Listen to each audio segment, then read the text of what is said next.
Press briefing এর মাধ্যমে আমরা এই প্রহসনের নির্বাচন বর্জন করলাম। আপনাদের সকল প্রশ্নের উত্তর আমরা পরে দিব। সরঞ্জামাদির সাথে ভোট কারচুপির সংযোগটা কোথায় সেটা কিন্তু আমরা আমাদের প্রেস ব্রিফিং এ উল্লেখ করেছি। একটি হলে, সবগুলো হলে তো ব্যালট পেপার একই থাকার কথা সেন্ট্রালের, কিন্তু একটি হলের ব্যালটে কার্যকরী সদস্য বলা হয়েছে একটি ভোট দিতে, অথচ অন্য হলগুলোতে কিন্তু এরকম ছিল না। তাহলে দুই হলের মধ্যে এই পার্থক্যটা কেন থাকবে সেন্ট্রালে যদি ব্যালট পেপার সব একই হয়?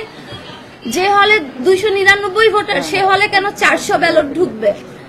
আর যে প্রশ্নটা করলেন যে শিবির প্রশ্ন তুলেছে তারেক রহমানের সাথে তার ছবি আছে, আপনারা জানেন শিবির নেতাদের ছাত্রলীগের সাথে ছবি আছে। শুধু ছবি না, তারা কমিটিতে থাকে, তাদের কাজই তো হচ্ছে গুপ্ত হয়ে থাকা।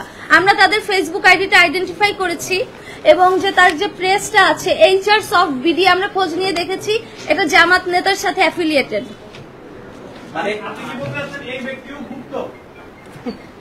এটা তো আসলে জামাতের রাজনীতির ধরন। শিবিররা যে অভিযোগ তুলেছে যে তারেক রহমানের সাথে ছবি তুলেছে মানে সে অ্যাকচুয়ালি জামাত না, কিন্তু আপনারা দেখবেন যে এই শিবির নেতারা কয়দিন আগে এই যে ডাকসুর যে ভিপি শিবির থেকে হলো, কয়দিন আগে তো তাকে ছাত্রলীগের মিছিলও দেখা গিয়েছে। আমার প্রশ্ন, তারা দাবি করছে না কেন যে তারা হচ্ছে ছাত্রলীগ? আচ্ছা, একটা প্রশ্ন করি, সেটা হচ্ছে যে মানে অভিযোগ তো আসলে দেওয়াই যায়, কিন্তু সুনির্দিষ্ট জাল ভোট কিংবা ভোট কারচুপি হয়েছে এরকম কোন সুনির্দিষ্ট প্রমাণ আপনাদের কাছে আছে? হ্যাঁ, আমরা দেখেছি যে ফজিলাতুন্নেসা হলের ফ্লোরের মধ্যে ব্যালটগুলো পড়েছিল। শুধু ফজিলাতুন্নেসা হলে না, অনেকগুলো হল থেকে এরকম আমাদের পোলিং এজেন্টরা রিপোর্ট করেছে যে হলের ফ্লোরের মধ্যে ব্যালটগুলো পড়ে আছে। শিবিরের যে পোলিং এজেন্টরা আছে তারা কিভাবে 1 ঘন্টা আগেই ভোট কেন্দ্রে ঢোকার সুযোগ পায়?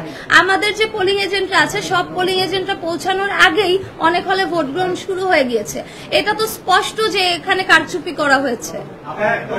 একটা নির্বাচনী আচরণবিধি এরকম হতে পারে না। আমার একটা প্রশ্ন, আপনি যে ব্যক্তিটাকে ওএমআর মেশিন বা হচ্ছে ব্যালট পেপার সাপ্লাই করেছেন, আমরা দেখেছি আমরা যাচাই করেছি, আপনারা বলেছিলেন সেখানে দেখা গেছে যে তার চাচা দিনাজপুরের একটা উপজেলা বিএনপির সাধারণ সম্পাদক এবং সে নিজেও খালেদা জি এবং তারেক রহমানের অনেক পোস্ট এবং দেখেন, এই প্রশ্নের উত্তর আমি অলরেডি দিয়েছি।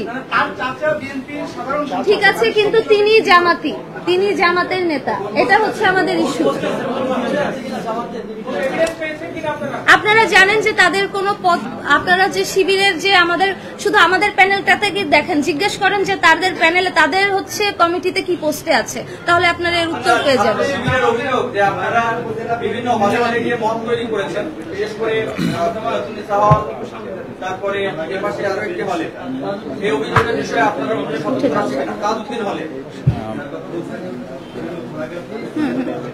ঠিক আছে, সবাইকে ধন্যবাদ। এই প্রেস ব্রিফিং এর মাধ্যমে আমরা এই প্রহসনের নির্বাচন বর্জন করলাম। আপনাদের সকল প্রশ্নের উত্তর আমরা পরে দিব এবং এই মুহূর্তে আমাদের ডিসিশন হচ্ছে এই নির্বাচন আমরা বর্জন করছি।